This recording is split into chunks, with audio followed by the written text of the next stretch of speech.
आप दोनों हजरात इंटरनेशनल रिलेशंस के प्रोफेसर्स हैं। ये जो मैंने जिक्र किया था डॉक्टर मुनव्वर इस किताब का, रैल्फ एपर्सन की द न्यू वर्ल्ड ऑर्डर 1990 में छपी थी, आपकी नज़र से यकीनन गुजरी होगी। ये जो पूरा एक फलसफा, एक वर्ल्ड ऑर्डर कंस्ट्रक्ट हुआ, defeat of socialism and communism, उसके बाद वो सारी कहानी चली और यहाँ पे आके अब ये BRI और ये सिटका वर्सेस US एड। जरा I am really tempted to ask you this question. अब आप अगर चाहें तो इसके ऊपर जैसे अपने तरीके से गुफ्तगू करें इस मामले पे, but I am really tempted to ask कि ये जो एक पूरा डिस्कोर्स बिल्ड हुआ था और एक दो जनरेशन्स ने ये कहानियां पढ़ी हैं यूनिवर्सिटीज में, हमारे यहाँ भी, सारी दुनिया में, इतना मिडनाइट ऑयल बर्न किया है in digging deep into this whole idea of democracy and capitalism and how the Western model is the greatest model ever built. क्या बनेगा अब इनके फ्यूचर का, ये जो लोग बैठे? उस्मान अगर मुझे इजाजत दें तो मैं मुख्तसर से थोड़ा सा। नहीं सर, आप ही, मैं सबसे जूनियर हूँ, मैं तो बिल्कुल आपकी सुन के टॉकिंग जूनियर सीनियर की बात नहीं है, बड़े मोहतरम आदमी है हमारे लिए, यू आर वेरी केपेबल माशाल्लाह। डॉक्टर मुनव्वर साहब प्लीज। पहले तो मुझे इस जुमले पे ही एतराज है कि सोवियत यूनियन अपना कम्युनिज्म ने डिफीट खाई थी। थॉमस कोहन है, उन्होंने बड़ी अच्छी क्रिटिक की है पॉजिटिविज्म के ऊपर। इनफैक्ट पॉजिटिविज्म पे बड़ी क्रिटिक आती है और वेस्ट ने जितनी भी तरक्की की है वो इस साइंटिफिक अप्रोच के ऊपर की है और ये मटेरियल बेस्ड अप्रोच है और खुद मार्क्सिज्म भी मटेरियल बेस्ड अप्रोच है। लेकिन थॉमस कोहन की जो खूबसूरत थीम है वो ये कि पैराडाइम कभी डाई डाउन नहीं होता। इनफैक्ट ये एक सोशल एक्टिविटी है जहां पे न्यू पैराडाइम जब एमर्ज करता है और किसी नॉर्मली का जवाब देता है तो उसके नतीजे में जो यंग साइंटिस्ट हैं उसे नए पैराडाइम को ज्वाइन करते हैं और ओल्ड साइंटिस्ट चूंकि डाई डाउन होते हैं और उनकी जो एज होती है वो स्पैन कम होता है, लिहाजा ज्यादा साइंटिस्ट नए पैराडाइम को ज्वाइन करते हैं, कम साइंटिस्ट रह जाते हैं ओल्ड पैराडाइम के अंदर। लिहाजा उसका जो नैरेटिव है वो नहीं आ रहा होता उस अंदाज से जिस तरह से नए पैराडाइम का आ रहा होता है। तो लिहाजा कम्युनिज्म रहा वहां पे और उसकी मिसाल ये है कि कम्युनिज्म की वजह से ही जो मगरिब की रियासतें हैं वो वेलफेयर रियासतें बनी, वेलफेयर स्टेट बनी। जितने भी रिफॉर्म्स आए, खुद अमेरिका में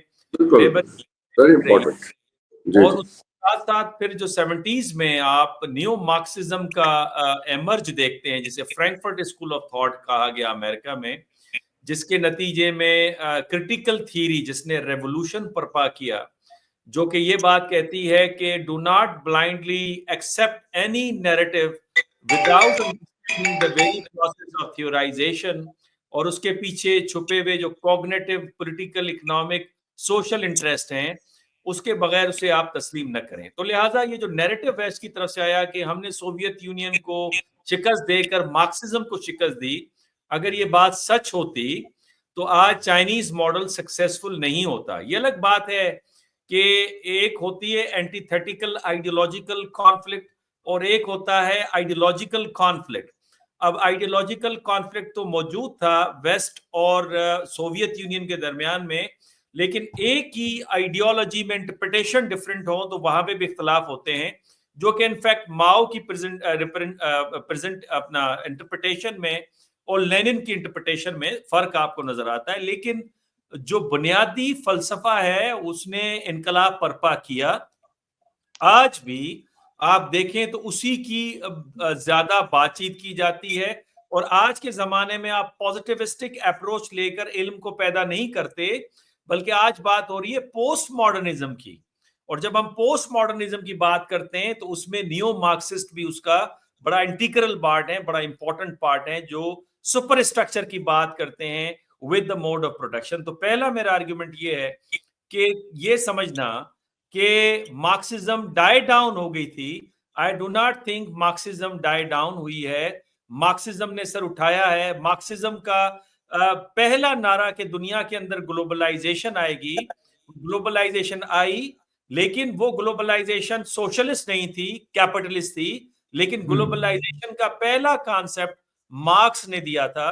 मार्क्स का ये भी कहना कि कैपिटलिस्ट जो सिस्टम है एक्सप्लॉइटेटिव सिस्टम है, और इसके नतीजे में हम वॉर्स देखेंगे। और हमने देखा कि वॉर नजर आई, ये जो मिडिल ईस्ट के अंदर वॉर है, ये जो यूक्रेन के अंदर वॉर है, ये हमें पता है रिसोर्सेस की वॉर है। ये चाइना के खिलाफ जो नैरेटिव है, ये रिसोर्सेस का नैरेटिव है। तो बुनियादी तौर पे आई do not believe that Marxism is ended, बल्कि एक नए फॉर्म में आई है। जिस तरह लिबरलिज्म भी खत्म हो गई, अगर इस तरह का आर्गुमेंट हमने लेना है, अब न्यू लिबरलिज्म है। और न्यू लिबरलिज्म भी इस वक्त अपनी असल शेप में नहीं है, बिकॉज दुनिया में जो तब्दीलियां आई हैं अमेरिका के कंट्रोल में नहीं है। नॉर्म बेस्ड इंटरनेशनल ऑर्डर हिलके रह गया है। यूनाइटेड नेशन इनइफेक्टिव हो गई है। जितने भी इंटरनेशनल बॉडीज एंड इंस्टीट्यूशंस हैं वो अपनी से को कायम नहीं कर पा रहे। और उसके नतीजे में दुनिया में आप देखते हैं कि लॉन्ग स्टैंडिंग इश्यूज जो फलस्तीन है, कश्मीर है, दूसरे मसाइल हैं, वो रिजॉल्व नहीं हो रहे। और उसके साथ साथ हम ऐसी सिचुएशन में हैं जहां चाइना और रशिया भी अभी तक कोई अल्टरनेटिव पूरा कंप्लीट ऑर्डर नहीं दे रहे, और गालिबन उस वक्त का इंतजार कर रहे हैं कि जहां पे वो जाकर अपना कंप्लीट ऑर्डर दें। लेकिन अभी मुझे नियर फ्यूचर के अंदर नजर नहीं आ रहा कि इस वक्त जियो स्ट्रैटेजी के अंदर अमेरिका है, जियो इकोनॉमी के अंदर चाइना है, जियो स्ट्रैटेजी में अमेरिका को रशिया ने चैलेंज पोज किया हुआ है, जियो इकोनॉमी में चाइना ने पोज किया हुआ है। अब मामला है मिडिल रेंज पावर्स का, जिसके अंदर इंडोनेशिया, टर्की, ब्राजील और साउथ अफ्रीका और पाकिस्तान और सऊदी अरब और ईरान शामिल हैं। ये जिसके पलड़े में जाएंगे उसका पलड़ा भारी होगा। तो इस तनाजर में हमें इंटरनेशनल पॉलिटिक्स सॉरी डॉक्टर साहब, इंसिस्ट किया सॉरी कॉन्फ्रेंस पे इंसिस्ट किया गया कि Pakistan as a medium range power अपना रोल प्ले करने के लिए खुद को तैयार करे। आई डोंट नो कि इससे उनकी मुराद क्या है अमरीकियों की, लेकिन आपकी बात से जुड़ रही है ये बात। उस्मान शाहिद साहब, the confessions of an economic hitman, John Perkins, ये किताब लिखी गई अब से कुछ अर्सा पहले, जिसमें जैसे ये वेस्टर्न डेमोक्रेसी स्लैश कैपिटलिज्म ये मॉडल जैसे ऑपरेट करता रहा, दुनिया को कंट्रोल करता रहा, रिजीम चेंज होते रहे इसके जरिए। तो ये BRI और ये जो मॉडल है सिडका वाला, आपकी नजर में क्या अब चेंजेस आती हैं? क्या वो economic hitman with the same force will be able to operate?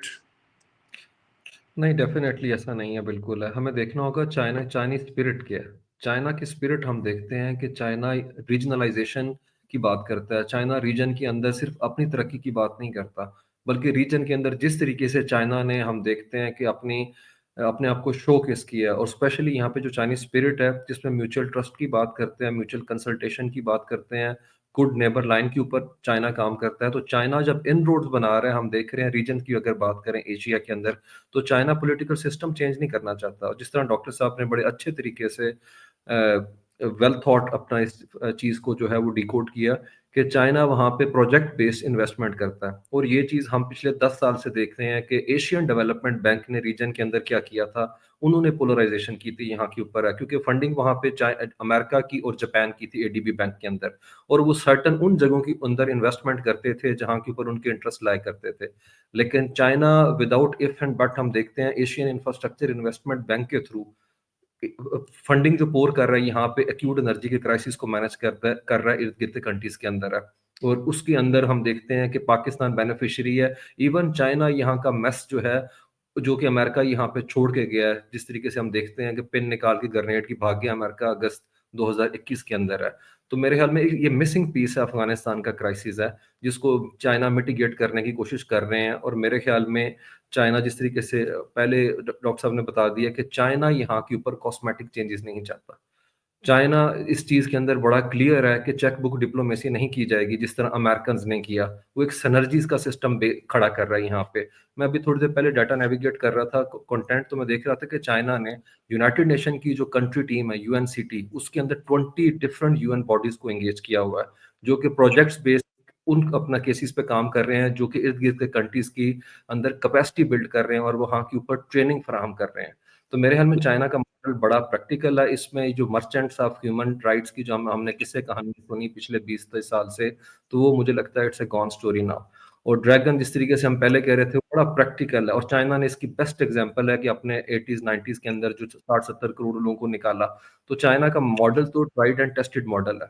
तो बात आज भी उधर ही खड़ी है हैव और हैव नॉट्स के दरमियान। तो ये आर्टिफिशियल जो ग्रोथ खड़ी की गई हमारे मुल्कों के अंदर भी, और एलीट कैप्चर को इतना ज्यादा अपना ताकतवर कर दिया गया कि जो स्ट्रेटिफिकेशन है, जो गल्फ है अमीर और गरीब के दरमियान, तो बढ़ती चली जा रही है। तो चाइना की जो पॉलिसी है वो पीपल सेंट्रिक मैं रीजन के अंदर देखता हूँ। सार्क का मॉडल अगर हम बात करें, इंडिया जिस तरीके से मैनिपुलेट करता है और अमेरिका का स्टूज बना हुआ है यहाँ के ऊपर, अनलाइक इंडिया हम देखते हैं चाइना जो है इस रीजन के अंदर, जिसे सार्क के अंदर एंट्री नहीं दी गई, चाइना ने यहाँ के ऊपर एक पैरेलल स्ट्रक्चर खड़ा कर दिया 2021 के अंदर है, जो कि poverty and cooperation development centre है, जिसमें इंडिया को माइनस कर दिया गया, जहां सबसे ज्यादा इस वक्त रीजन में पॉवर्टी है।